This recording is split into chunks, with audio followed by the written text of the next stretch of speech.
All right. Hello, everyone. We are here today with NEDA Connections, sponsored by Reason's Eating Disorder Center, where we have Norman Kim talking to us about ways COVID-19 has magnified challenges and inequities for marginalized communities. Norman Kim completed his BA at Yale and his PhD in psychology at UCLA. His research and clinical interests include the neurobiology and social development of people with autism, the developmental course of bipolar disorder, and the treatment of anxiety disorders. In conjunction, Norman has developed an expertise in treating and teaching about psychiatrically complex populations, multimodal treatment, and diagnostic assessment with a particular focus on eating disorders, trauma, and bipolar disorder. Welcome, Norman. Hi, thanks for Hi. having me, and I'm honored to be here. We are very excited to have you also. I wanted to start by asking you to talk a little bit about what we've seen with COVID-19 and the challenges and inequities for marginalized communities. Yeah, I'm sure most people have at least seen reporting around this. And on the one hand, I'm glad that it's getting a lot more press, and on the other hand, this is something that I think a lot of people sort of doing this work in marginalized communities have known, obviously, for quite a long time, and have been trying to get this message out. So, to summarize, I think the especially since, Lauren, you and I are both sitting here in New York, especially here, one of the big inequities that we've seen with COVID-19 is the disproportionate impact that it's had, particularly in people of color communities, people of color in New York at least, but also throughout the country in the larger cities and the major metropolitan areas where you see larger communities of people of color have really been disproportionately impacted in terms of infection rates, in terms of the proportion of people who get infected who end up unfortunately dying from the illness. And it's been a real devastation and tragedy for people in particularly the African American and Latinx communities throughout this country. And I think initially the concerning thing is that the reports really seem to focus on some of the pre-existing health conditions, which obviously is a factor in this illness. But I think what only later came out in terms of deeper level of reporting is that those health disparities, health conditions really reflected a long history of health disparities and access to care. And I think that's where it starts to become much more relevant for people with eating disorders, because it's the very same societal and institutional barriers that prevent a lot of people, and that are barriers for a lot of people of color, a lot of people from the LGBTQ community, from accessing eating disorder treatment. So, I'm really happy to be having this conversation because I think it's an important one. So in the same way that what's happened with COVID-19 has really shined a very bright, unfortunate light on these existing systemic inequities for people of color, as well as for people from the LGBTQ community. I think those barriers are the very same ones that are impacting people from those same communities in terms of accessing eating disorder treatment. On a number of other levels, it also brings to the foreground so many other elements of eating disorder, the experience of having an eating disorder, that are also particularly magnified with what we're all having to do with COVID-19. For example, the fact that we're all social distancing and having to socially distance is of course impactful on all of us, right? Those of us with families, those of us without families even, we are profoundly social creatures by nature, and to not have access to our usual social networks and the very basic things of not being able to hug our loved ones and see them and spend time with them and be in community with them, that's a really significant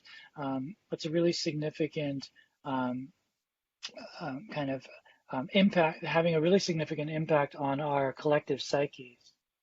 But I think if you think about eating disorders as disorders that already exist in isolation, right?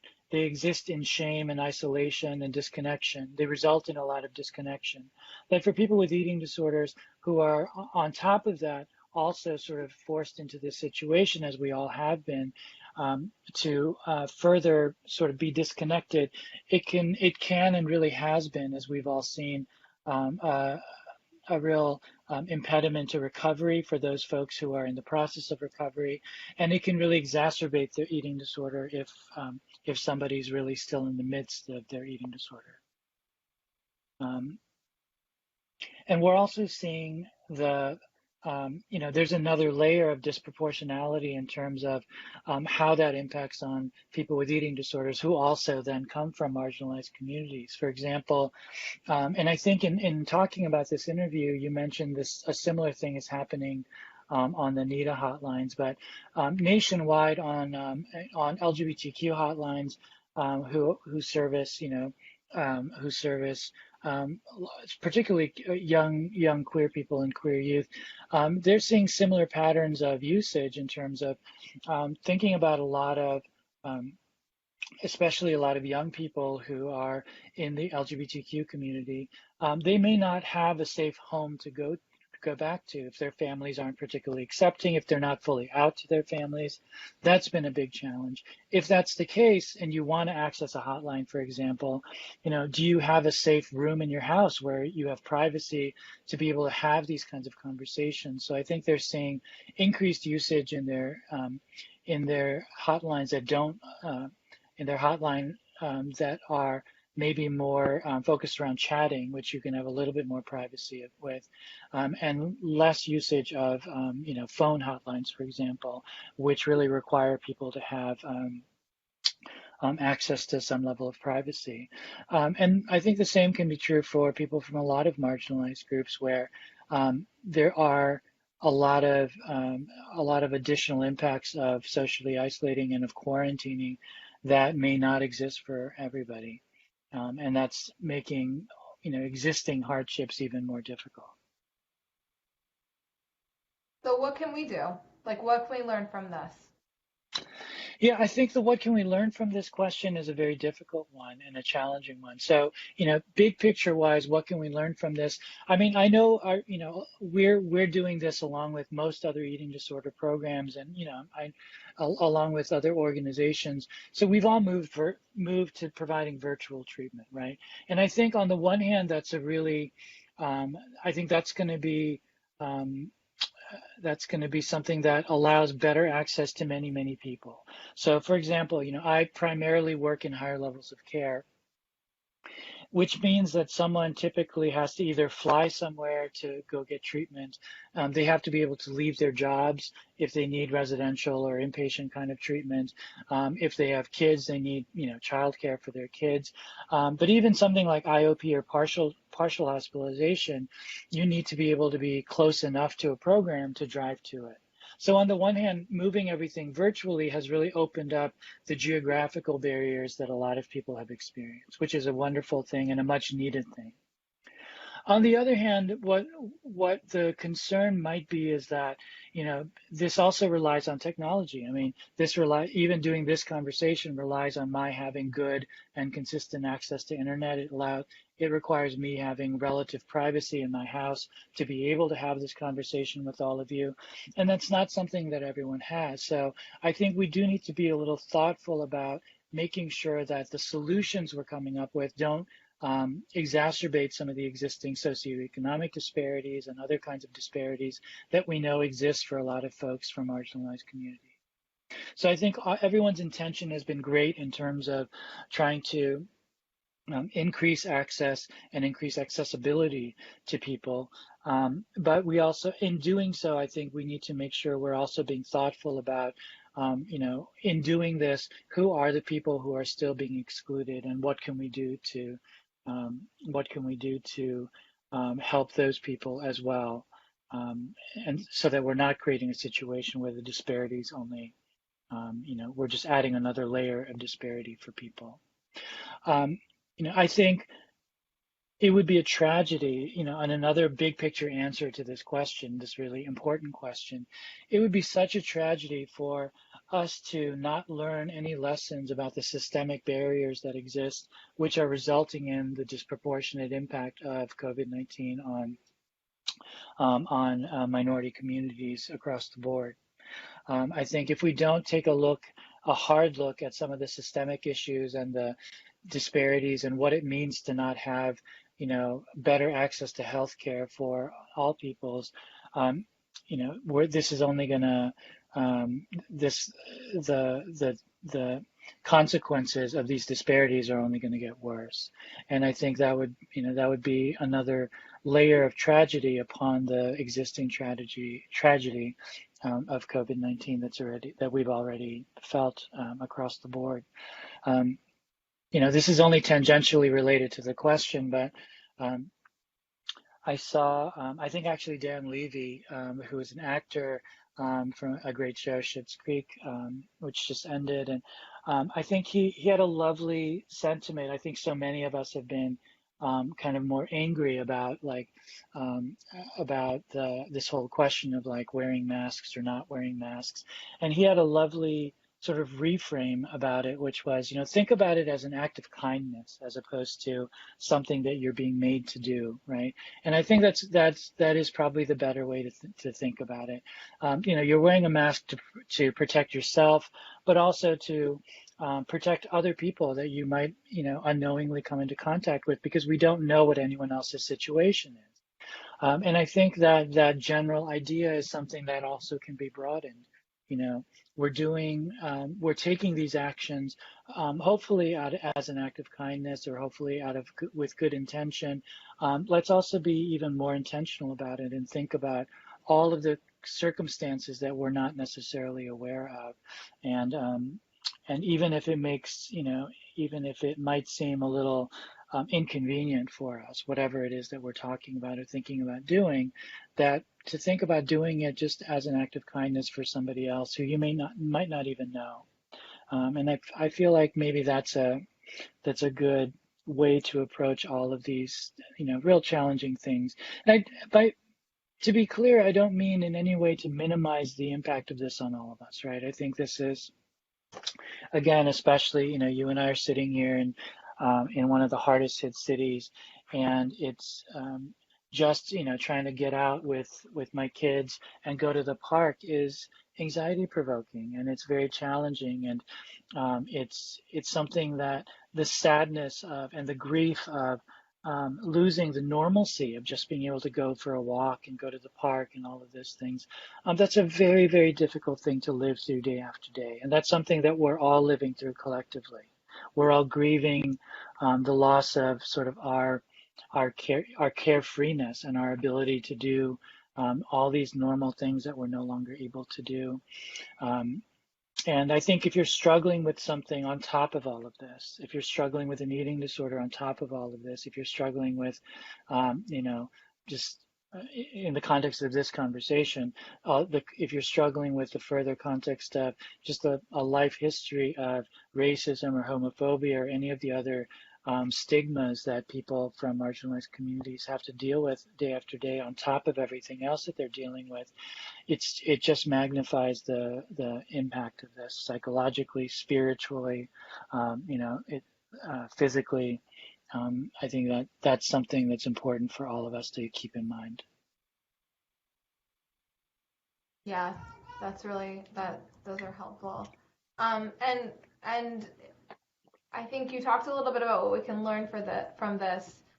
Is there anything that we can be doing to be able to help from the perspective of people who are in a more privileged position? Yeah. So, I thinking about, so for those of us who are either providers or organizations like NEDA who are doing really important work and have been doing really important work, I think the answer is a little clear. I think what can we do if the we is, people on the provider side or those of us who are trying to help. I think what we can do is, again, take a really hard look at, when we go back, let us not go back to the way things used to be. I think there were, obviously it's not like everything we were trying to do was wrong in any way. I think we were all trying to do our best. I think we were all providing excellent care for people. So that's not what I'm talking about. But at the same time, I think there have been a number of us who have been, and we've been working with NEDA on this campaign for a number of years. So I know this has been a really important element of what organizations like NEDA in particular have been trying to do. We've all been trying really hard to raise awareness about these issues within our community and raise awareness about what we can do even before COVID-19. And I think what we can do as a treatment community, as a provider community, as a community of carers and support people, is not only continue to have those conversations, but really try to think about what can we do differently in terms of learning from these lessons. I think one important element of this is trying whatever we can think of to do to increase the diversity in providers. I think that's something I've spent a lot of time in the last several years, or really the last decade, talking about and working on. That's one of the most significant barriers that we face, particularly in the eating disorder community. There is a really concerning lack of providers who come from different backgrounds, who come from some marginalized communities, and there are many barriers that exist that are keeping those kinds of people from being more, from participating more in our world. And I think that's something we need to take a really active, intentional stance on as a community, because that's one of the most direct ways that we can help people from those same communities feel more comfortable being provided care. I think that's an automatic way in many ways to take down some of the stigma and some of the barriers that exist. And overall, it provides a much better kind of care when we have more of a diversity of experience and background in the people who are providing it. For everybody, not just for people from marginalized communities. So I think that's one really important barrier that we can really do something about, not just talking about it.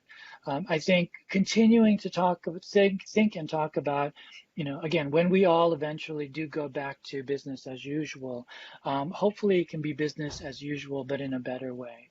Still thinking about access to care issues, whether it's continuing to provide some level of virtual care for people with geographic limitations, as we talked about a little bit earlier, whether it's thinking about different kinds of programming that we can do, whether it's thinking about the clinical care itself that we're providing. I think, I think we can all stand to be asking these questions and thinking about these questions and what we can do in terms of how all of this has impacted on people from marginalized communities who are further struggling with eating disorders. It's something that, on the one hand, I'm seeing a good element in terms of more conversations about it, but I think when it comes to translating those conversations into doing something, that's still been a challenge. There are economic barriers that people face. There are structural barriers, systemic barriers, societal barriers. I think those are all things that we need to make a clear and intentional commitment about as a community of professionals, that we're going to actively do something about this. We're going to do everything we can think of to do to try to take those barriers down.